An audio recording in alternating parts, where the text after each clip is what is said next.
স্বাগত আজকের বাংলাদেশে। আপনাদের সাথে আছে আমি খালেদ মহিউদ্দিন। রাজনীতি চলবে কিছু সূত্র বিজ্ঞানের আলোকে, সেটাই স্বাভাবিক, কিন্তু বাংলাদেশে যেন বয়ে যাচ্ছে উল্টো হাওয়া। রাজনীতির প্রচলিত সব জ্ঞান দূরে ঠেলে রাজনীতিবিদরা এখন ব্যস্ত শক্তি প্রদর্শনে। এই অবস্থায় রাজনীতিকে বিজ্ঞানমুখী করার দায়িত্বটা অনেকটা রাষ্ট্রবিজ্ঞানীদের উপরই বর্তায়। কিন্তু সেই দায়িত্ব কতটা পালন করছেন আমাদের দেশের রাষ্ট্রবিজ্ঞানীরা, সে প্রশ্ন উঠছে। দলীয় আনুগত্যের বাইরে গিয়ে সংঘাতময় রাজনীতিকে সুস্থ ধারায় ফিরিয়ে আনার ফর্মুলা দিতে তারা কতটা তৎপর বা কতটা দিতে পারছেন, সে প্রশ্ন উঠছে অনেক জায়গায়। দেশের প্রধান দুই রাজনৈতিক জোট এখন ব্যস্ত শোডাউনের রাজনীতি নিয়ে। দলগুলোর মধ্যে আস্থাহীনতার জের ধরে আমাদের দেশেই প্রথমবারের মতো জন্ম নেয় তত্ত্বাবধায়ক সরকারের ধারণা। এখন সে সরকার ব্যবস্থা থাকা বা না থাকা নিয়েই ঘুরপাক খাচ্ছে দেশের সমস্ত রাজনীতি, ঘুরপাক খাচ্ছে আমরা সবাই। এই ইস্যুতে সবার কাছে গ্রহণযোগ্য সমাধান কিভাবে দেয়া যায়, সে বিষয়ে রাষ্ট্রবিজ্ঞানীদের কাছ থেকে আমরা জানবো এবং খুঁজবো কিছু প্রশ্নের উত্তর। রাজনীতির সাধারণ বিজ্ঞান কতটা মেনে চলছে দেশের রাজনীতি? রাজনীতিবিদদের দিক নির্দেশনা দিতে রাষ্ট্রবিজ্ঞানীরা কি ভূমিকা রাখছেন? রাজনীতিবিদরা রাষ্ট্রবিজ্ঞানের পাঠ নিতে কতটা আগ্রহী? তত্ত্বাবধায়ক সরকার ব্যবস্থা নিয়ে রাজনীতিবিদদের ভাবনাটা কি? জানিয়ে রাখি, আজকে বাংলাদেশে আপনার মতামত প্রশ্ন পাঠাতে এসএমএস করতে পারবেন। এসএমএস পাঠানোর নিয়ম, একে বিও লিখে স্পেস দিন, লিখুন আপনার নাম, স্পেস দিয়ে লিখুন আপনার মতামত বা প্রশ্নটি, যে কোনো মোবাইল ফোন থেকে পাঠিয়ে দিন 16232 এই নম্বরে। এছাড়া ইমেল করতে পারবেন akbo@independent24.tv। ফেসবুক ও টুইটারও লিখতে পারেন আজকে.বাংলাদেশ@independent24.tv এই ঠিকানা। এসব বিষয় নিয়ে আলোচনা করতে আজ স্টুডিওতে আছেন জাহাঙ্গীরনগর বিশ্ববিদ্যালয়ের সরকার ও রাজনীতি বিভাগের অধ্যাপক, সাবেক অধ্যাপক, রাজনীতি বিশ্লেষক ডক্টর দিলারা চৌধুরী, আছেন ঢাকা বিশ্ববিদ্যালয়ের রাষ্ট্রবিজ্ঞান বিভাগের অধ্যাপক ডক্টর গিয়াসউদ্দিন মোল্লা এবং ঢাকা বিশ্ববিদ্যালয়ের একই বিভাগের সহকারী অধ্যাপক ডক্টর শান্তনু মজুমদার। স্বাগত আপনাদের। এছাড়া আমরা সরাসরি কথা বলবো চট্টগ্রাম বিশ্ববিদ্যালয়ের রাজনীতি বিজ্ঞান বিভাগের অধ্যাপক ইয়াহিয়া আক্তারের সাথে। স্বাগত আপনাকেও। আমি একটু অধ্যাপক দিলারা চৌধুরীর কাছে সরাসরি চলে আসি, যে আমাদের রাজনীতিতে একটি সংকট চলছে বলে আমরা সবাই দেখছি, বা সেই সংকট মানে সংকট নিরসনের জন্য মানে একটা অবজেক্টিভ গাইডেন্স দেওয়ার ক্ষেত্রে পলিটিক্যাল সায়েন্টিস্টদের বা কতটা সফল আপনি মনে করেন, এটা রাষ্ট্রবিজ্ঞানীর কাছে প্রশ্ন। প্রথমে আমি আপনাদেরকে অবশ্যই এটা ফর্মালিটির মধ্যেই পড়ে, কিন্তু আমি জেনুইনলি আপনাদেরকে ধন্যবাদ দিচ্ছি যে আপনারা এরকম একটা আলোচনার ব্যবস্থা করেছেন। যে দেশের যে আপনার রাজনৈতিক সংকট দেখা দিয়েছে, এখানে নিশ্চয়ই রাষ্ট্রবিজ্ঞানীদের ভূমিকা আছে।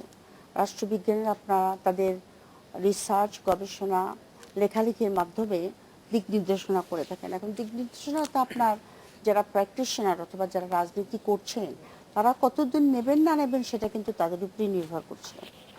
তো আমি বলবো, আপনি আমাকে প্রশ্নটা করেছেন যে বাংলাদেশের রাজনীতি রাষ্ট্রবিজ্ঞানীরা কীরকম ভূমিকা পালন করছেন।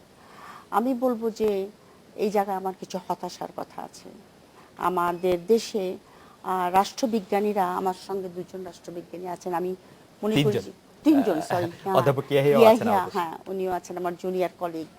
না, আমি মনে করি ওনারা আমার সঙ্গে একমত হবেন যে রাষ্ট্রবিজ্ঞানীরা আপনার সেভাবে আপনার দিক নির্দেশনার ব্যাপারে সেরকম ভূমিকা রাখছেন না এই কারণে যে আমাদের দেশের আপনার যে সংস্কৃতিটা হয়ে গেছে, রাজনৈতিক সংস্কৃতি, তার মধ্যে অপসংস্কৃতি এত ঢুকেছে যে সমাজের অন্যান্য যে সেক্টরের লোকজন আছে তাদের মতো আপনার রাষ্ট্রবিজ্ঞানেরও আপনার এই অপসংস্কৃতির মানে একটা ভিকটিম বা একটা শিকার হয়েছেন।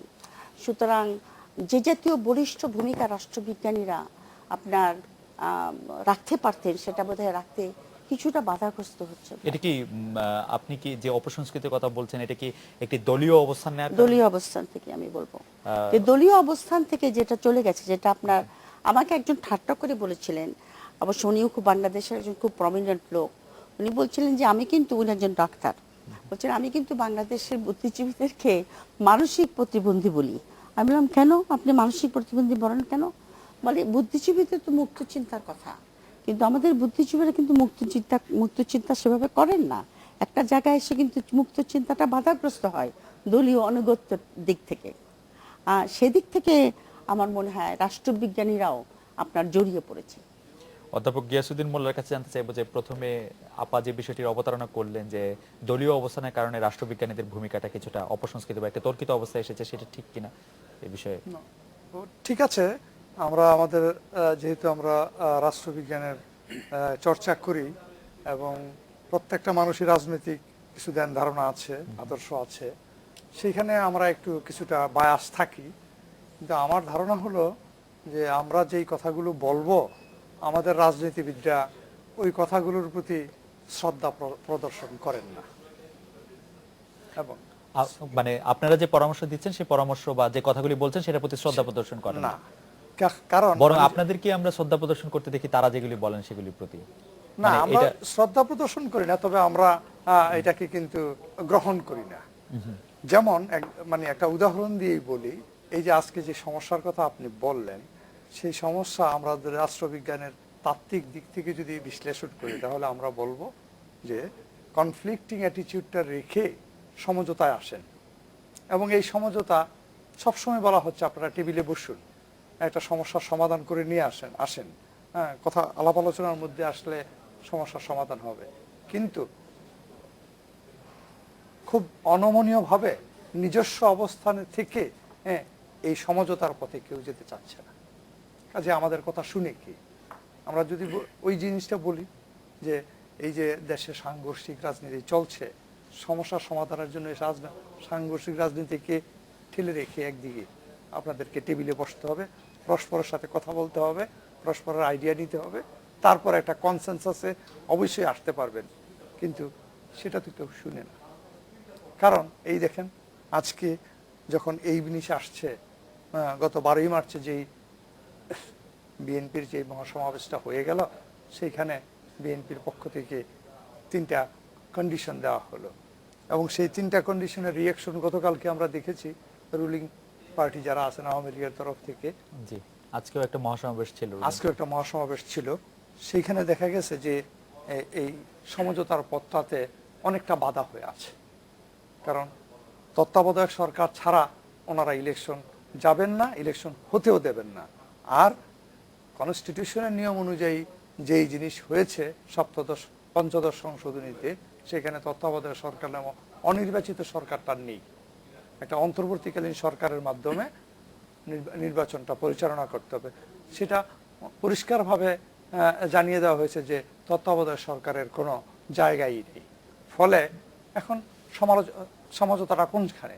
বসতে তো হবে, বসলে নিশ্চয়ই একটা রূপরেখা বেরিয়ে আসবে। কিন্তু স্যার আমি খুব বিনীতভাবে বলছি যে আপনিও তো তত্ত্বাবধায়ক সরকারের যে জায়গাটি যে একেবারে নেই সেটিও আপনি পরিষ্কার করে দিলেন।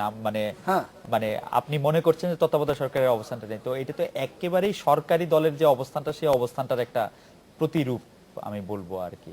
আমি বলবো যে যেখানে আপনার যে অবস্থা দেখা দিয়েছে বাংলাদেশে, আপনি যদি বলেন যে তত্ত্বাবধায়ক সরকারের জায়গাটা একদমই নাই, যে কনস্টিটিউশনটা, আমি অবশ্য জানি না, বাংলাদেশ এখন অনেক কিছু ভেরি কনফিউজিং। যেভাবে আপনার সংবিধান, আপনার 15th অ্যামেন্ডমেন্টকে আপনার যেভাবে সংশোধিত হয়েছে, সেটাকে কিন্তু আপনি খুব একটা গণতান্ত্রিক বলতে পারেন না। সেটা গণতান্ত্রিক না হলেও আমাদের সংবিধান অনুযায়ী কিন্তু আমরা অনির্বাচিত সরকারে কোনো কিছু কি রাখতে পারি না। আপনি অনির্বাচিত রাখেন না, আপনি অন্য ফর্মুলা আনেন, সেটা অবশ্যই আমি বলবো যে অনির্বাচিত না রাখে আমরা অন্য ফর্মুলা দেওয়া যেতে পারে, যে নির্বাচিতদের ভিতর থেকে আমরা কোনো ফর্মুলা বের করতে পারি কিনা। কিন্তু এই সরকারই কিন্তু আপনার অনির্বাচিত লোকদের দিয়ে ডিস্ট্রিক্ট চালাচ্ছে, অনির্বাচিত লোক দিয়ে ঢাকা শহর চালাচ্ছে। এইটিও খুব, আমি একটু ডক্টর শান্তনু মজুমদারের কাছে আসি যে পুরো ব্যাপারটিকে আপনি কিভাবে দেখছেন বা বিশ্লেষণ করছেন। যে আমি আপার প্রতি পুরোপুরি সম্মান রেখে বলছি যে আপা যেটা বলছেন যে অপসংস্কৃতির শিকার হয়েছেন, এটার সাথে আমি ঠিক একমত না। ঠিক অপসংস্কৃতির ধারণাটাও আমি খুব একটা কনভিন্সড না। আমি মনে করি এটা আমাদের সংস্কৃতি আর কি, যা আমরা করি সেটাই আমাদের সংস্কৃতি। তো আর একটা হচ্ছে যে রাষ্ট্রবিজ্ঞানের কাজ ঠিক বিবেকের ভূমিকায় অবতীর্ণ হওয়া কিনা এটাও আমি নিশ্চিত না। আমি নিজেকে যেভাবে ভাবি, রাষ্ট্রবিজ্ঞানী হয়েছে কিনা জানি না, রাষ্ট্রবিজ্ঞানের ছাত্র হিসাবে আমি বুঝবার চেষ্টা করি যে রাজনৈতিক প্রক্রিয়া যেটা চলছে এটাকে আমি বিশ্লেষণ করবার সর্বোচ্চ প্রয়াসটা দিতে পারছি কিনা, সেটাকে আমি পিপলস ফ্রেন্ডলি ভাবে প্রেজেন্ট করতে পারছি কিনা। যা হচ্ছে সেটাই শুধু আপনি বিশ্লেষণ করতে চান, আপনি কোনো গাইডলাইন দিতে চাচ্ছেন না। এখন পর্যন্ত আমি নিজেকে এইভাবে দেখি আর কি। বা রাষ্ট্রবিজ্ঞানের কি গাইডলাইন দেওয়া উচিত কিনা উচিত আমি জানি না, ওয়ার্ল্ড ওয়াইড এক্সপেরিয়েন্স কিন্তু আমার লিটল আন্ডারস্ট্যান্ডিং এ তা কি পলিসি রিসার্চ এবং রিফর্মগুলি আপনারা যা সাজেশন দেন রাষ্ট্রবিজ্ঞানের সারা বিশ্বে খুব গুরুত্ব সহকারে কিন্তু রাষ্ট্রবিজ্ঞান, কিন্তু কনফ্লিক্ট রেজুলেশনটা কিভাবে হবে, পারস্পরিক প্রতিদ্বন্দ্বী দলগুলোর মধ্যে যে রক্তপাত সংঘাত যেগুলো চলছে, অর্থাৎ পলিটিক্যাল মাঠের যে ফয়সালা, সেই ব্যাপারে আমি বলছি রাষ্ট্রবিজ্ঞানীর, পেশাদার রাষ্ট্রবিজ্ঞানীর ঠিক, আমি আবার বলছি শব্দটা, যে বিবেকের ভূমিকা অবতীর্ণ হয়ে যে এগুলা করো না, এরকম যে ব্যাপারটা, এটা কেউ যদি করেন ওয়েল অ্যান্ড গুড, কিন্তু আমি মনে করছি যে এটা না করেও আমি যদি প্রক্রিয়াটাকে বুঝতে পারি, রাজনীতি কিভাবে চলছে, রাষ্ট্র কিভাবে চলছে, সেটা যদি স্বচ্ছভাবে বুঝবার চেষ্টা করতে পারি এবং হাজির করতে পারি জনগণের সামনে, মানে পিপলস ফ্রেন্ডলি ভাবে, আমি আমার জায়গা থেকে মনে করি যে আমি হ্যাপি থাকবো আর কি। মানে ঘটনাটা কিরকম ঘটছে সেটা জনগণের কাছে যদি আমি এটা স্পষ্ট স্পষ্ট করতে করতে পারি, বিশ্লেষণ করতে পারি, কিন্তু একটা রেকমেন্ডেশনের যে জায়গাটা, সেটা অবশ্যই সিনিয়র রাষ্ট্রবিজ্ঞানীরা আছেন, সেটা হয়তো না, করবেন আপনিও আর কি। senior, আপা যে জিনিস- ডক্টর আপা যে শান্তনু জিনিস- মজুমদার, আপনিও সিনিয়র রাষ্ট্রবিজ্ঞানী। আপা যে জিনিসটা বলছিলেন যে অনির্বাচিত সরকারের ব্যাপারটা, এটা নিয়েই কিন্তু মেইন কন্টেনশন, মানে দ্বন্দ্বটা আছে যে একটা নির্বাচিত সরকার একটা অনির্বাচিত সরকারের হাতে ক্ষমতা হস্তান্তর করবে না। কাজে এইটাকে এখন তত্ত্বাবধায়ক হোক আর ইন্টারিম গভর্নমেন্ট, অন্তর্বর্তীকালীন formula দরকার, সেটার কথা একটা formula এই দরকার। তত্ত্বাবধায়ক হোক আর না, আপনার ওই যে টার্মিনোলজি, এতে কোনো ডিফারেন্স নাই। হ্যাঁ, কথাটা হলো যে একটা নির্বাচন পরিচালনা করবে, যেই সরকারটা, সেই সরকারটার রূপরেখাটা কিরকম হবে, এটা করার জন্য যারা চাচ্ছে আর যারা চাচ্ছে না, হ্যাঁ, তত্ত্বাবধায়ক একটা ওই অনির্বাচিতটা, তাদের একসাথে বসা। স্যার আমাদের সংকটটা মনে হয় যে আওয়ামী লীগ সরকার, আওয়ামী লীগের নেতৃত্বাধীন সরকার যে বিষয়টিকে সামনে এনেছে যে অনির্বাচিত সরকারের মাধ্যমে বা কোনো নির্বাচন করাটা এটা ঠিক না, যেটা ভালো, এটা খুবই প্রশংসাযোগ্য হতো যদি আওয়ামী লীগ বিরোধী দলে এই ব্যাপার থেকে এই কথাটি বলতো। এখন তাদেরকে ডাইরেক্ট বেনিফিশিয়ারি মনে হচ্ছে যে তারা নিজেরা ক্ষমতা থেকে নির্বাচন করতে না, চায়। বরঞ্চ আরেকটা কথা, যে ইন্টারিম গভর্নমেন্টের রূপরেখা এসেছে কনস্টিটিউশনে, সেখানে বলা আছে যে শুধু 3 মাস এরা আগের থেকে 3 মাস আগে থেকে ক্ষমতা মানে হস্তান্তর করবে না, they will become interim government, কিন্তু পার্লামেন্টকে ডিসলভ করবে না। আপনি পার্লামেন্টকে ডিসলভ না করে ইলেকশন কি করে করবে? যেখানে আপনার এমপিরা যখন এক্স এমপি হয়, তাদের দাপটি লোকে টিকতে পারে না, আর যখন সে লোকটা জীবিত সংসদ, জীবিত মিন্স মানে একটি সক্রিয় সংসদ, তার সঙ্গে আপনি কে ইলেকশন করতে যাবে? আপনি আমাকে বলেন।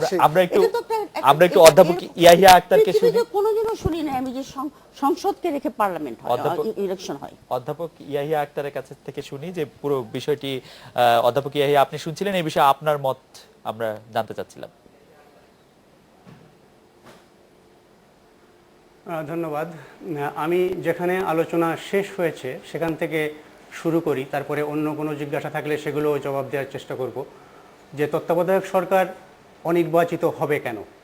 দেখুন, আমাদের গণতন্ত্র অসুস্থ, আমাদের রাজনৈতিক দুর্বৃত্তায়ন ঘটেছিল, সেই জন্যই তত্ত্বাবধায়ক সরকারের জন্ম হয়েছিল, এবং এর জন্মের অন্যতম কারণ ছিল রাজনৈতিক দলগুলোর মধ্যকার পারস্পরিক অবিশ্বাস। এই সমস্ত সিমটমের কারণে তত্ত্বাবধায়ক সরকারের জন্ম হয়েছিল, এবং এই ব্যবস্থার উদ্ভাবন করেছিলেন আমাদের দেশেরই সম্মানিত রাজনীতিবিদ যারা, তারাই। মেড ইন বাংলাদেশ সমাধান এটা, বিচারপতি হাবিবুর রহমানের ভাষায়। তো সেই তত্ত্বাবধায়ক সরকারকে আমি বলছি গোড়ার গলতটা হয়েছে ওখানে। যেভাবে এটা জন্ম হয়েছিল এটাকে সেভাবে বাতিল করা হয় নাই। এটার জন্ম হয়েছিল সর্বসম্মতভাবে, সবার সাথে মিলেমিশে সবাই মিলে এটাকে উদ্ভাবন করা হয়েছিল, এবং পরে এটাকে সাংবিধানিক রূপ দেওয়া হয়েছিল 1996 সালে। কিন্তু পরবর্তীতে যখন বাতিল করা হলো, তখন সবার মতামত নিয়ে এটাকে বাতিল করা হয় নাই।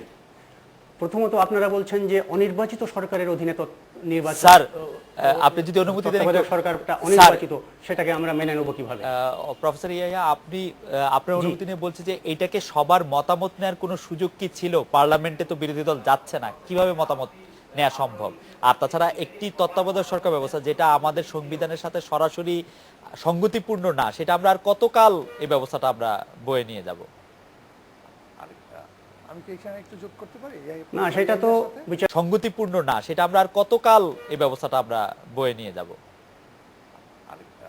আমি কি এখানে একটু যোগ করতে পারি? না, সেটা তো বিচারপতির রায় ছিল। সম্মানিত বিচারপতি তো বলেছিলেন তার রায়ের একাংশে যে এটা আরো 2টা টার্ম রাখা যেতে পারে যদি সংসদ মনে করে, এবং সেটা দিক নির্দেশনা ছিল যদি সংসদ মনে করে। কিন্তু সেই বিচারপতির রায় পর্যন্ত অপেক্ষা না করে বিচারপতির রায়ের সংক্ষিপ্ত আদেশ, যেটা হয় হাফ এ পেজ বা 1 পেজ, আর রায় হয় 300, 400, 500, 1000 পৃষ্ঠা। সেই একাংশের উপরে ভিত্তি করে তত্ত্বাবধায়ক সরকার ব্যবস্থা বাতিল করে দেয়া কতটা যুক্তিসঙ্গত হয়েছে সেটা আমি এই উদাহরণ দিয়ে বোঝাতে পারি যে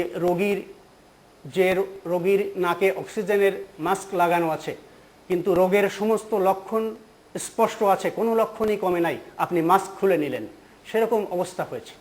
অধ্যাপক ইয়াহিয়া, আপনাকে ধন্যবাদ, আপনি আমাদের সঙ্গেই থাকবেন। পারস্পরিক অবিশ্বাস, আপনি আমাদের সঙ্গেই থাকবেন। এই পর্যায়ে আমরা একটি বিরতি নিচ্ছি এবং উনি যে প্রসঙ্গটি তুলেছেন আমরা অধ্যাপক না, আমি এখানে একটা কথা বলতে চাই খালেদ মহিউদ্দিন, একটা জিনিস হলো কি, তত্ত্বাবধায়ক সরকার যেটা হয়েছে সেটা তো হয়ে গেছে, জি। তাই না, ওটাকে বাতিল করে দেওয়া হয়েছে, কিন্তু প্রশ্ন হলো যে সেটা একটা সাংঘাতিক রাজনৈতিক সংকট তৈরি করেছে।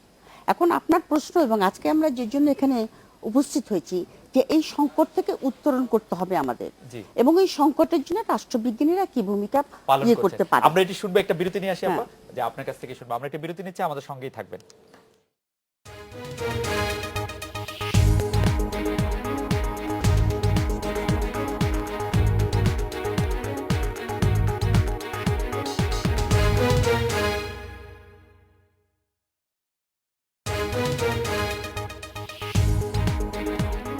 আজকের বাংলাদেশ, সৌজন্যে এস আলম গ্রুপ।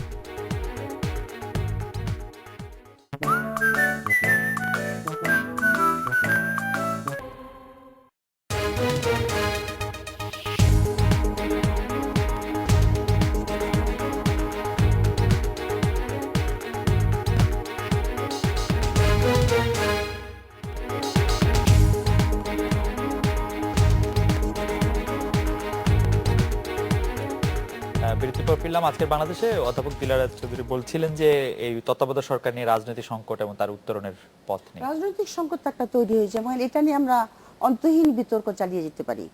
আর যারা আওয়ামী লীগের সাপোর্টার তারা বলবে এটা ঠিক হয়েছে, যারা বিএনপির সাপোর্টার তারা বলবে এটা ঠিক হয়নি। এই জাতীয় বিতর্কে আমরা মনে করি আমরা জাতি এবং জনগণ হিসেবে এখন ক্লান্ত। আমি যেটা বলতে চাচ্ছি সেটা হচ্ছে যে আমাদের বাংলাদেশের গণতন্ত্রের উত্তরণের বা প্রতিষ্ঠাকরণের প্রধান বাধা হয়ে দাঁড়িয়েছে, অনেকেই বলবে যে রাজনৈতিক দলগুলির কার্যকলাপের জন্য আমাদের গণতন্ত্র ধাক্কা খাচ্ছে, কিন্তু আমি বলবো যে, এবং অনেকেই বলবে, রাষ্ট্রবিজ্ঞানীরা তো অবশ্যই বলবেন যে আপনার শুধু রাজনৈতিক দলগুলি নয়, আমাদের দেশের সুশীল সমাজ আপনার কোনো ভূমিকাই পালন করছে না। এবং বলতে গেলে সুশীল সমাজ বলতে আমাদের দেশে সেই সেন্সে নাই। আমাদের সুশীল সমাজ আপনার পক্ষপাত দুষ্ট। সুতরাং এই উত্তরণের জন্য, আর আমি যে কথা বলেছিলাম যে পলিটিক্যাল সায়েন্টিস্টরা যাদের ভূমিকা রাখতে পারছে না, এই কারণে যে আমরা এখন দলীয় রাজনীতির শিকার। আমি একটা অ্যানালিসিস যদি আজকে আমি করি, যে অ্যানালিসিসটা কিছুভাবেই হয়তো বিএনপি লাভবান হবে, বলবে আপনি বিএনপির ঘরানার লোক। আবার আমি যদি বিএনপি মনে করে যে আমি যেটা লিখেছি সেটা তাদের ফেভারে যাচ্ছে না, বলবে যে আপনি আওয়ামী লীগ ঘরানার লোক। শুধু বলবে না, রীতিমতো আমি একটা আক্রমণের সম্মুখীন হব। তো এতে তো মানুষের চর্চা আপনার বাধাগ্রস্ত হয়, আপনার ফ্রি থিঙ্কিং এবং নিজের মন মতো লেখা, সেখানে যদি আপনি সবসময় বলতে থাকে লোকে যে আপনি একটা পার্টির হয়ে কাজ করছেন, এবং এই দলীয়, আমি বলবো আমাদের সংকটের, বাংলাদেশের যে সংকট দেখা দিয়েছে, এই সংকটে সুশীল সমাজের ভূমিকা অত্যন্ত জরুরি। এবং আমরা যতক্ষণ পর্যন্ত দলবাজি না ছাড়বো ততক্ষণ পর্যন্ত আমি বাংলাদেশের গণতন্ত্রের যে সমস্যাগুলি দেখা দেয় সেগুলি থেকে ঊর্ধ্বে উঠতে পারবো বলে আমার খুবই আপার কাছে আমি একটু অধ্যাপক বলার পরে আপার কাছে আবার একটু ফিরবো আলোচকরা আলোচনা করার পরে, যে দলবাজি আমি কেন ছাড়বো? দলবাজি তো আমাকে উপকার করে, আমার জন্য কাজে লাগে, উপকার করার কথা নয়। স্যার আমি ওই প্রফেসর ইয়াহিয়ার একটা বক্তব্যের সাথে একটু সরে আসতে চাচ্ছি অন্য জায়গায়। উনি বলছিলেন যে কোর্টের একটা রায় হয়েছে, এবং রায়ে শুধু বাতিল না, আর একটা কথা ছিল যে আরো 2টা টার্ম দেখা যেতে পারে। তো এটা কিন্তু আসলে জিনিসটা এরকম, ওই যে দুইটা টার্ম থাকা, যে কেয়ারটেকার গভর্নমেন্ট যদি সংসদ চায় তাহলে রাখতে পারে, সেটা কিন্তু রায়ের মধ্যে ছিল না, এটা ছিল কোর্টের একটা অবজারভেশন। সেই রায়টা ইমপ্লিমেন্ট করেছে, অবজারভেশনটা সংসদ এটা কাউন্টে নেয়নি। না নিয়ে, স্যার আমি যতটুকু আইন বুঝি স্যার, প্রথম কথা হচ্ছে যে যদি আপনি এত বড় একটা সিদ্ধান্ত আসলেই বিচার বিভাগের সিদ্ধান্তের আলোকে আপনি নিতে চান, তাহলে আপনার পূর্ণাঙ্গ রায়ের জন্য ওয়েট করা দরকার ছিল। আর আদালতের রায়ের অংশ মানতে হবে, অবজারভেশন মানা যাবে না, এটা রায়, এটা অবজারভেশন বলে আইনের ভাষায় কিছু নাই। আমি কিন্তু সেটা বলছি না, আমি বলছি যে যারা সিদ্ধান্তটা নিয়েছে জি। তারা ওই রায়টাকে ইমপ্লিমেন্ট করেছে, অবজারভেশনটার প্রতি অ্যাটেনশন দেয়। কেন স্যার? দেয়নি, যেহেতু এটা পছন্দ হয় না। যেহেতু এটা পছন্দ হয় না, বা এটা ওই যে মানে এরকম কোনো সুযোগ কিন্তু আইনে নাই। ওই স্যার। ধারণাটা যে এটা অনির্বাচিত সরকার ওই কোর্ট ধারণা না না। করেছে, আমরা দলীয় ওটা সরকারের আমরা- আন্ডারে নির্বাচন করব ওই জন্য। হ্যাঁ। এখন অন্য জিনিসটা প্রফেসর দিলারা যে জিনিসটা বলছিলেন যে আমরা একটা সমাধানের দিকে অগ্রসর হই, সেইখানে যে সংকটটা সৃষ্টি হয়েছে। জি স্যার। এখন আমাদের সেইখানে আমার বক্তব্যটা হলো সমাধানের পথে যদি আমরা যেতে চাই, উনি একটু হাইলাইট করেছেন যে আমি যদি সমাধানের পথে একটা প্রস্তাব নিয়ে আসি, তাহলে হয়তো বিএনপির যদি পছন্দ হয়, তাহলে আওয়ামী লীগের লোকেরা বলবে আমি বিএনপি ঘরানার লোক, অথবা ভাইস ভার্সা, এরকম হবে। সেই জন্য আমার বক্তব্যটা এরকম যে হ্যাঁ, এই সমাধানটা আসতে হবে, রাজনীতিবিদদের মধ্যেই আসতে হবে। আমরা হয়তো বলবো রাষ্ট্রবিজ্ঞানের ওই সেন্সে বলবো আপনারা আসেন, যেইখানে সংসদে বসতে পারেন বা অথবা সংসদের বাইরেও বসতে পারেন, আলোচনায় আসেন, আলোচনায় বসে ডায়লগে বসে নেগোসিয়েশন করেন, তারপরে আপনারা একটা সমাধান নিয়ে আসেন। কারণ আমরা যদি সমাধান দেই, ওই জিনিসটাই হবে যে না, ওনাদের রাজনৈতিক স্বার্থের দিক থেকে যদি এটা বিবেচিত না হয়, তাহলে কিন্তু মানবে না। হ্যাঁ, এটার মধ্যে তারা এগ্রি হবে না। ফলে আমাদের অ্যাপিলটা এটাই হবে যে আপনারা আসুন, হ্যাঁ, সংসদে বসেন অথবা সংসদের বাইরে বসেন, রাজনীতিবিদরা বসে খোলামেলা আপনারা আলোচনা করেন যে আসেন আমরা সমাধানটা কিভাবে করি। দেশকে তো সবসময় সংকটের মধ্যে আপনারা রাখতে পারেন না। না, এই এই এই আপনি ঠিকই বলেছেন, অবশ্যই ওনার কথাটা একদম কারেক্ট, কিন্তু আমার কথা হলো যে এই ভয়েসটা জোরালো হতে হবে এবং কোনো ডিভিশন থাকতে পারবে না। যে আমরা, এটা আমাদের দাবি যে আপনারা রাজনীতিবিদ, দেশের রাজনীতি পরিচালনা করছেন, আমরাও চাই রাজনীতিবিদরা দেশের রাজনীতি পরিচালনা করবে, কিন্তু আপনারা আপনাদের নিজস্ব মতে, আপনার পলিটিক্যাল সায়েন্সের থিওরি তো বিলাই হয়ে গেছে বাংলাদেশের কনটেক্সটে। পলিটিক্যাল সায়েন্সের থিওরি তো বলছে যে একটা হোমোজেনিয়াস দেশ বাংলাদেশের মতো, সেখানে এই জাতীয় ডিভিশন থাকার কথা না, কিন্তু আমাদের ডিভিশন আছে। এটা আপনি কোন ফ্রেমওয়ার্কে নিয়ে আসবেন বলেন? না, মানে দলগত ডিভিশন তো আর হোমোজিনিয়াস হওয়ার পক্ষে না, দলগত না, আমি বলছি আমাদের সমাজ ডিভাইডেড। ডক্টর শান্তনু মজুমদার। আমি তত্ত্বাবধায়ক সরকার প্রসঙ্গে বলি যে আমি মনে করি তত্ত্বাবধায়ক সরকার বিলোপ যেভাবে করা হয়েছে সেটা নিয়ে ডক্টর ইয়াহিয়া যেটা বললেন, সেটা হয়তো হ্যাঁ, সেটা নিয়ে আলাপ আলোচনা হতে পারে যে সরকার পক্ষ ঠিকভাবে করেছেন কিনা, আরো গণতান্ত্রিকভাবে হতো কিনা। কিন্তু আমি মনে করি তত্ত্বাবধায়ক সরকার ব্যবস্থা গণতন্ত্রের সাথে যায় না। এটা রাষ্ট্রবিজ্ঞানের একদম প্রাথমিক সূত্রকেই অবজ্ঞা করে। কারণ আমরা গণতন্ত্রের কথা বলছি, আমরা একটা উদারনৈতিক গণতন্ত্র প্রতিষ্ঠা করার কথা বলছি, তো সেটার মূল সূত্র হচ্ছে সম্মতি। জনগণ সম্মতি কাকে দেয়? নির্বাচিত সরকার, নির্বাচিত কর্তৃপক্ষের প্রতি দেয়। এক। দ্বিতীয় হচ্ছে আমরা কিসের ভিত্তিতে আমরা নিশ্চিত হয়ে গেলাম যে আমাদের রাজনীতিকরা এই কাজটা পারেন না? ৭৩ সালের নির্বাচনের পরে আপনি খেয়াল করে দেখেন যে ৯০ সাল পর্যন্ত, ৭৫ থেকে ৯০, সেই ইলেকশনগুলি তো নিব না, সামরিক সরকার নির্বাচন নিব না, কিন্তু আমরা সেই নির্বাচনগুলোকে মাথায় রেখেই সম্ভবত বললাম আমাদের রাজনীতিকরা পারেন না। আমি মনে করি এটা আমাদের রাজনীতিকদের উপর অনেক বেশি বাড়তি আমরা কালিমা লেপন করলাম। এরপরে আর কয়টি ইলেকশন থাকে? প্রথম বিএনপি সরকারের আমলের যে ৪ দিনের যে সংসদ, আর হয়তো মাগুরার মতো ২-১টা নির্বাচন, এর ভিত্তিতে আমরা চিরস্থায়ী করে দিলাম এই ব্যবস্থাটা। সারা পৃথিবী যেখানে একভাবে চলছে, বাংলাদেশ কি এমন ব্যতিক্রম যে বাংলাদেশের রাজনীতিবিদরা পারবেন না?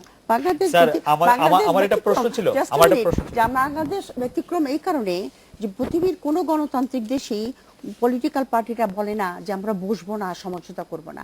আপনি যেরকম ডেমোক্রেটিক প্রিন্সিপালের কথা বললেন যে কেয়ারটেকার গভর্নমেন্ট, ইয়েস অফকোর্স, এটা কেয়ারটেকার গভর্নমেন্ট যখন হয়েছিল তখনই কিন্তু আমরা ভয়েস রেজ করেছিলাম যেটা পার্লামেন্টারি গভর্নমেন্টের সঙ্গে চলবে না। এই আওয়ামী লীগ এবং আওয়ামী লীগের সাপোর্টাররা জোর গলায় বলেছিল যেটা না। আমাদের ইনোভেশন। আমি কিন্তু আপনাদের আওয়ামী লীগ বিএনপি জায়গায় যেতে চাচ্ছি না। আমি একটু সংবিধানের জায়গা থেকে প্রশ্নটা করতে চাই। আপনি যে বললেন যে বিলাই করেছে আপনার ডেমোক্রেটিক প্রিন্সিপাল তো তারা বিলাই করছে সমঝোতার পলিটিক্স না করে, সেটাই বা কোন দেশে আছে? আমরা ফলটা নিয়ে কথা বলবো না, গাছটা টেকাতে চাইবো। আমি একটু সংবিধানের প্রশ্ন করতে চাই ডক্টর শান্তনু মজুমদার আপনার কাছে, যে আপনি সংবিধানকে মেনে চলার কথা বলছেন, যেখানে সংবিধানে বলা আছে সংবিধানের সঙ্গে সাংঘর্ষিক যেটা বলা আছে। আমাদের সংবিধানের সঙ্গে সাংঘর্ষিক এমন অনেক কিছুকে আমরা মানছি না এখন, মানছি কিনা? না, আমরা মানে বা ইগনোর করছি। সংবিধানের মধ্যে ঠিক সঠিকভাবে, যেমন আমি যদি সংবিধানের ২ এর কটা পড়ি, ২ এর কটা আসলে কি মানে বলে যে 2 ক আমি পড়ি, প্রজাতন্ত্রের রাষ্ট্রধর্ম ইসলাম, তবে হিন্দু, বৌদ্ধ, খ্রিস্টান সহ অন্যান্য ধর্ম পালনের রাষ্ট্র সমমর্যাদা সম অধিকার নিশ্চিত করবেন। এটা কেমনে সম্ভব? আপনি এটা কন্ডেম করেন?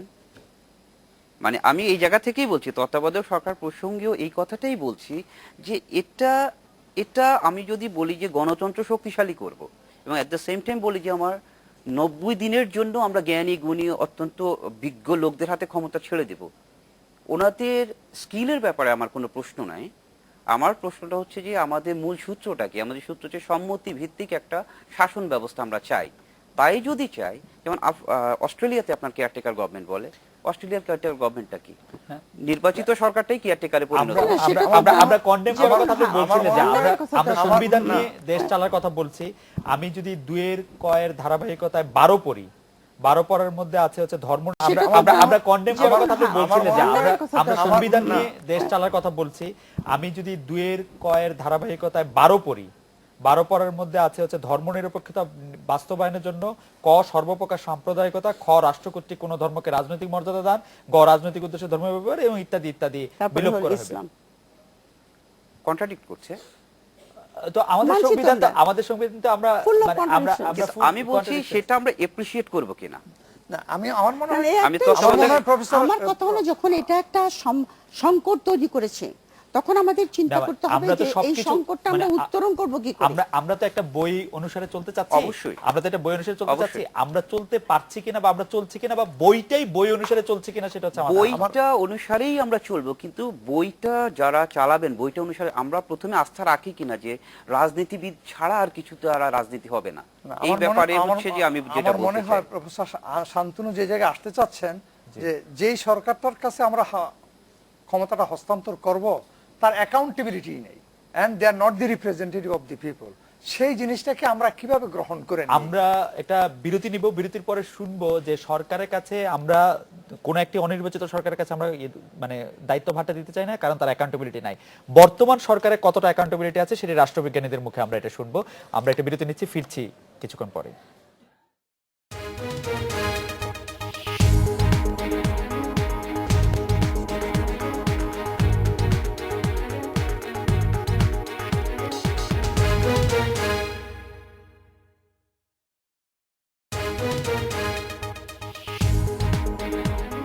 আজকের বাংলাদেশ সৌজন্যে S Alam group. Independent television.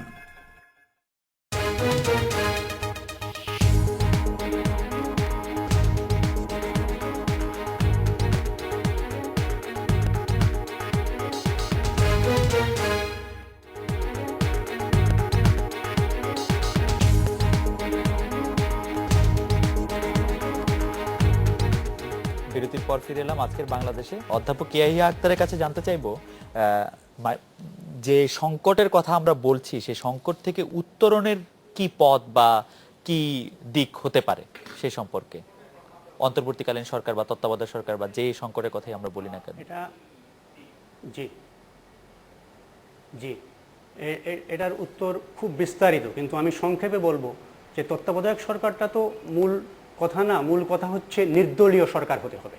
সেটার নাম তত্ত্বাবধায়ক না দিয়ে আপনি XYZ যাই দেন না কেন, কারণ দেশবাসী দলীয় সরকারের যে চেহারা লক্ষ্য করছে এবং অতি সম্প্রতি দলীয় সরকারের যে চেহারা উন্মোচিত হয়েছে, তাতে একজন সাধারণ নাগরিক হিসেবে আমি কিভাবে বিশ্বাস করব যে দলীয় সরকারের অধীনে নির্বাচন হলে সেই নির্বাচন নিরপেক্ষ হবে? কারণ যে নির্বাচনগুলো আমরা দেখছি দলীয় সরকারের অধীনে হয়েছে এবং যে নির্বাচনগুলো আমরা দেখেছি তত্ত্বাবধায়ক সরকারের অধীনে হয়েছে, আমরা কম্পারেটিভ স্টাডি করলে দেখব তত্ত্বাবধায়ক সরকারের অধীনে অনুষ্ঠিত নির্বাচনগুলো তুলনামূলকভাবে বেশি গ্রহণযোগ্যতা পেয়েছে। আর সম্মানিত 3 জন রাষ্ট্রবিজ্ঞানীর আলোচনার সূত্র ধরে আমি বলছি, ডক্টর শান্তনু যে কথা বলেছেন যে গণতন্ত্রের জন্যে, আমি তার সাথে সুর মিলিয়ে বলতে চাই তত্ত্বাবধায়ক সরকার ব্যবস্থা হচ্ছে একটা লজ্জা, একটা কলঙ্ক। এই কলঙ্ক তিলক আমাদেরকে পুষে রাখতে হবে, কারণ আপনারা এটা জানেন যে কোন গণতন্ত্রের কথা বলছেন। আমরা তো এক্সেপশনাল ইন অল রেসপেক্ট। আমরা সেই গণতন্ত্র লালন করছি যে গণতন্ত্রে সরকারি নেত্রী এবং বিরোধী দলীয় নেত্রী মুখ দেখা দেখি বন্ধ। আমরা লালন করছি স্পেশাল টাইপ অফ গণতন্ত্র, কাজেই আমাদের ফর্মুলাও হবে স্পেশাল টাইপ। পাশ্চাত্যের গণতন্ত্রের মুখ ভরা বুলি আউড়ে আমরা যদি এখানে তত্ত্বাবধায়ক সরকার চাপিয়ে দেই, দলীয় সরকার, তাহলে জাতির জন্য সেটা সুফল বয়ে আনবে না। সাথে সাথে এটাও মনে রাখতে হবে যে আমরা পঞ্চদশ সংশোধনীতে তত্ত্বাবধায়ক সরকার ব্যবস্থা বাতিল করে দিয়েছি, কিন্তু তার মানে এই নয় যে এটাকে আবার সংশোধনী এনে করা যাবে না। আপনি উত্তরণের উপায় আমাকে জিজ্ঞেস করছিলেন। উত্তরণের সবচেয়ে ভালো একটা সুযোগ ছিল আজকের যে মহাসমাবেশ হয়েছে। এই মহাসমাবেশে আমাদের সম্মানিত জননেত্রী মাননীয় প্রধানমন্ত্রী শেখ হাসিনার হাতে একটা বিরল সুযোগ ছিল আজকে। বিরোধী দলের আন্দোলনের যে বেলুন, সেই বেলুনে পিন ছুড়ে দেওয়ার একটা বিরল সুযোগ ছিল। উনি যদি শুধু আজকে বলতেন যে আপনারা 29 তারিখে হরতাল দিয়েছেন, কোনো প্রয়োজন হবে না, তার আগেই আসেন সংসদে আমরা আলোচনা করি যে নির্দলীয় সরকার যার অধীনে নির্বাচন হবে তার রূপরেখা কি হবে, তাহলে বিরোধী দল আজকে সম্পূর্ণ নিষ্ক্রিয় হয়ে যেত, তাদের হাতে কোনো অস্ত্র থাকতো না। কিন্তু এখন এই ব্যাপারে সরকারি দল থেকে যত বিলম্ব করা হবে, যত দেরি করা হবে, আমার as a student of political science আমি বলবো সরকারি দল তত লাভবান হবে সাংগঠনিকভাবে। তাদের মূল যে দাবি, এই যত রোড মার্চ বলেন, যত মহাসমাবেশ বলেন, তাদের মূল দাবি হচ্ছে একটা, সেটা হচ্ছে নির্দলীয় নিরপেক্ষ সরকারের অধীনে তারা নির্বাচন চাইছে, সংসদ নির্বাচন। প্রফেসর ইয়াহিয়া আপনাকে ধন্যবাদ। আমরা একটু আজকে আমি কোনো প্রফেসর ইয়াহিয়া আপনাকে ধন্যবাদ। আমরা আসছি আপনার কাছে। প্রফেসর ইয়াহিয়া যে দিচ্ছে যে নেত্রী আজকে এই জিনিসটা করতে পারতো, সেটা তো কালকেই বলা হয়েছে, সংসদে বলা হয়েছে আসুন, 90 দিন লাগবে না, 90 ঘন্টাও লাগবে না, 90 মিনিটও লাগবে, সেকেন্ডও লাগবে না, আসুন আলোচনা করি, আমরা বসি। সেই জিনিসটা আসতে হবে। বলেছে যে কোন রকম নির্দলীয় সরকার হবে না, আসুন, কিন্তু ওইটা শুনবো না।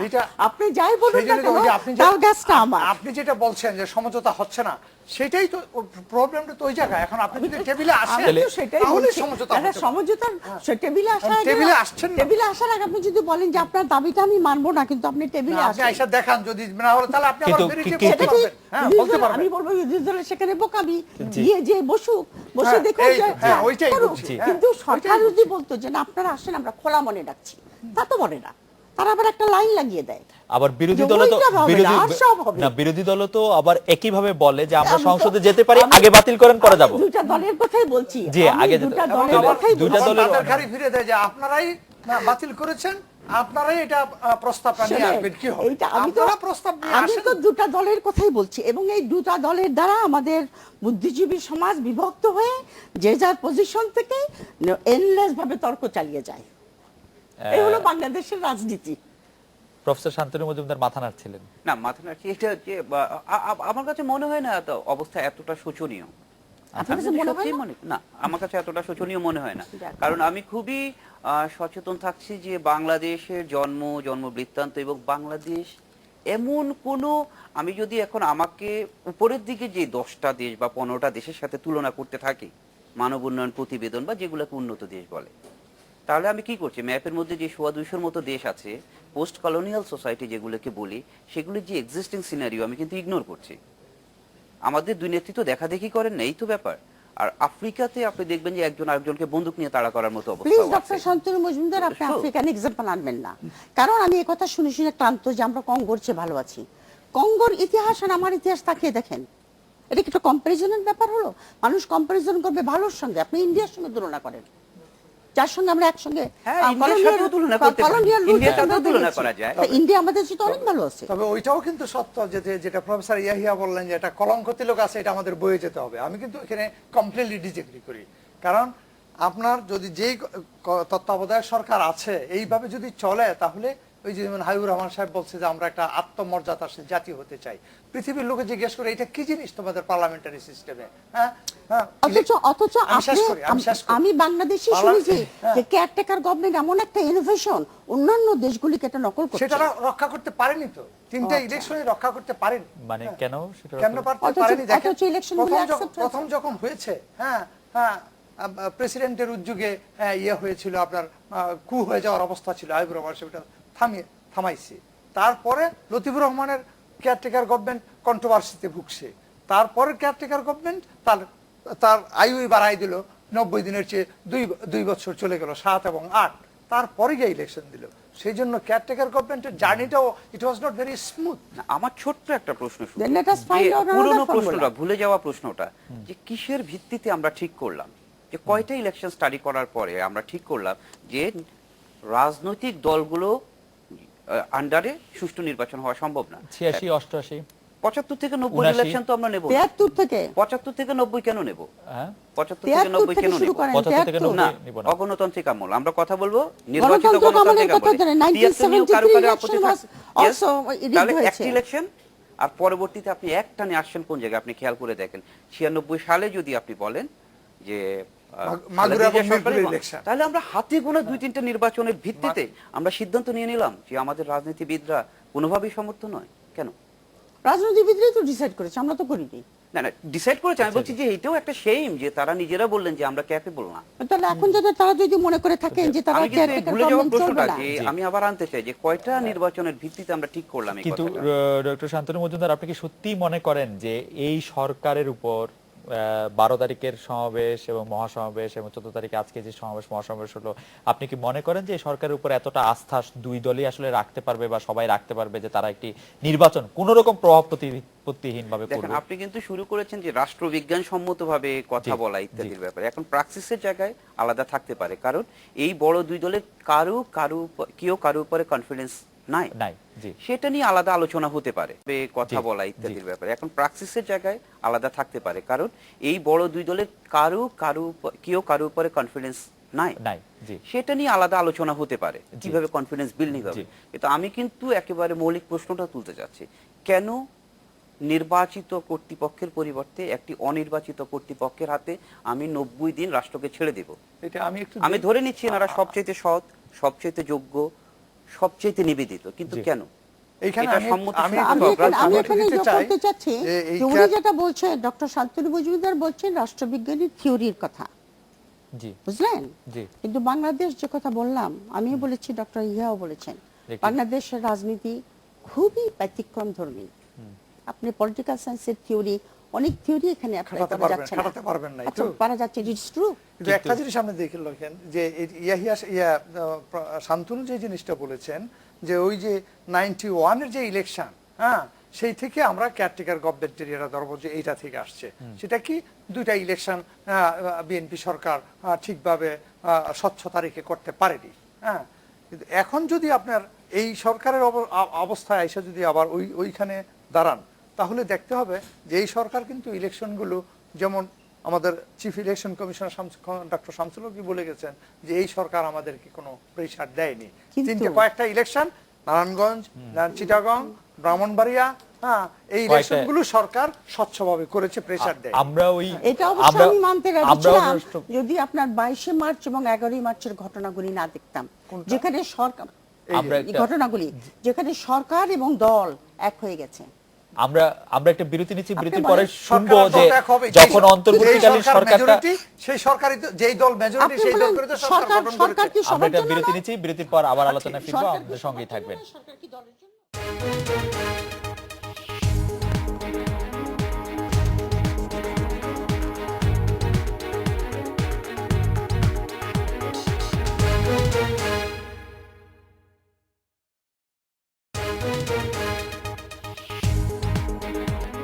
আজকের বাংলাদেশ, সৌজন্যে S Alam group.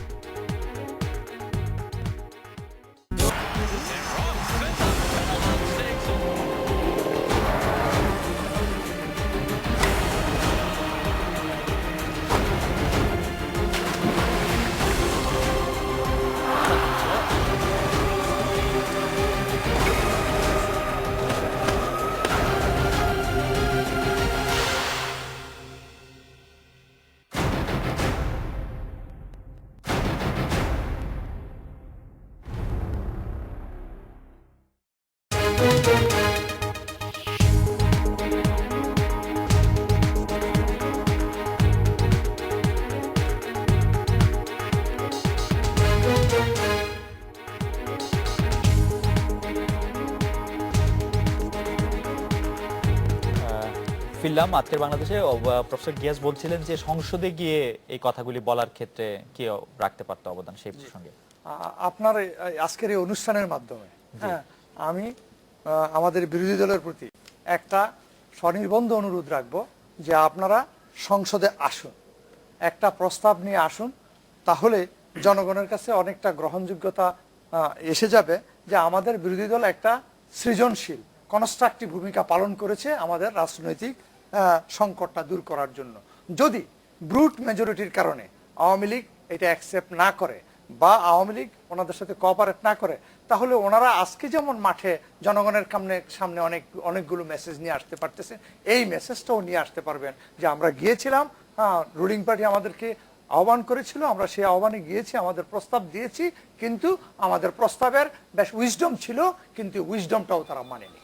Doctor Shantanu Majumdar, আপনি কি একমত এই প্রস্তাবের? হ্যাঁ, এটা আমি অবশ্যই একমত। আমি এই যে কর্মসূচিগুলো গেল বিরোধী দলে, সেটা আমি মনে করি অবশ্যই এটা তাদের গণতান্ত্রিক অধিকার, এবং সেই অর্থে তেমন কোনো সহিংসা কিন্তু হয়নি। মানুষ অনেক সাফার করেছে, অবশ্যই করেছে। এবং আবার একই কথা মনে রাখতে হবে যে গভর্নমেন্ট যে রকমের ওভার রিঅ্যাক্ট করেছে সেটা কিন্তু কাঙ্ক্ষিত না। লোকে এখন কি বলছে যে এটা আওয়ামী লীগের হরতাল হয়েছে।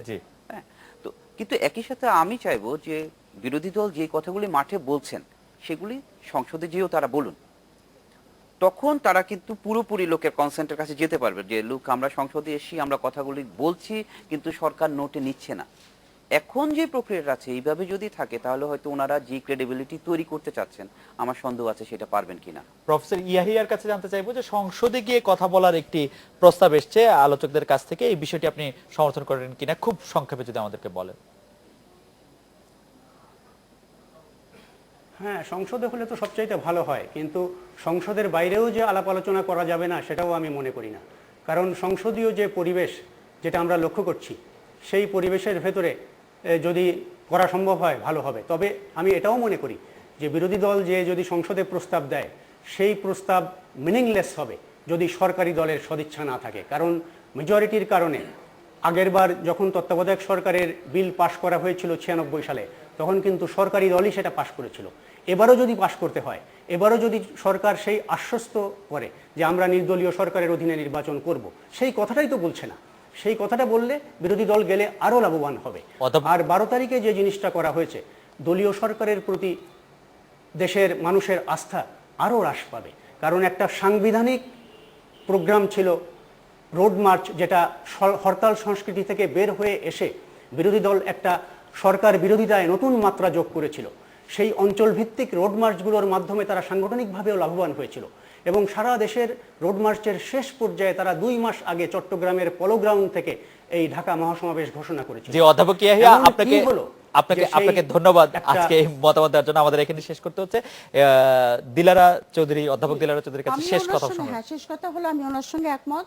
তবে আমার সন্নিবিদ্ধ অনুরোধ হলো সরকারি দলের কাছেও যে আপনারা খোলা মনে প্রস্তাব দেন, ওই লাইনটা যোগ করেন না যে আমরা আসেন আপনারা কিন্তু আমরা নির্দলীয় সরকার মানব না। ওই লাইনটা বাদ দিয়ে খোলা মনে ওনাদেরকে আমন্ত্রণ জানা এবং বিরোধী দলও সে আমন্ত্রণ ওনারা নিয়ে তারা আলোচনা করে আমাদের এই বিপদ থেকে উদ্ধার করুন। প্রফেসর দিলারা যে লাইনটার কথা বলছেন, এটা আমি মনে করি এটা একটা রাজনৈতিক কৌশল আর কি। তবে আমরা আজকের আলোচনায় যেটা বুঝলাম যে আপনারা রাষ্ট্রবিজ্ঞানীরা যারা এসেছেন, অধ্যাপক দিলারা চৌধুরী, অধ্যাপক ইয়াসিন মোল্লা, ডক্টর শান্তনু মজুমদার এবং অধ্যাপক ইয়াহিয়া আক্তার যে বিষয়গুলি নিয়ে আলোচনা এনেছেন, তাতে আমরা বুঝতে পেরেছি যে আমাদের রাজনীতিবিদরাই আমাদের শেষ ভরসার জায়গা। তারা যদি একমত হয়ে কোনো একটি জায়গায় বসতে পারেন, আলোচনা করেন, তাহলে আমরা অনেক সংকট থেকে উত্তরণ নিশ্চয়ই পেতে পারবো। আপনাদেরকে ধন্যবাদ আপনাদের মূল্যবান মতামতের জন্য। এই ছিল আজকের বাংলাদেশে অনুষ্ঠানে। আপনার মতামত বা প্রশ্ন পাঠাতে পারবেন akbo@independent24.tv এই ঠিকানায়। দেখা হবে আগামীকাল এই সময়। শুভরাত্রি।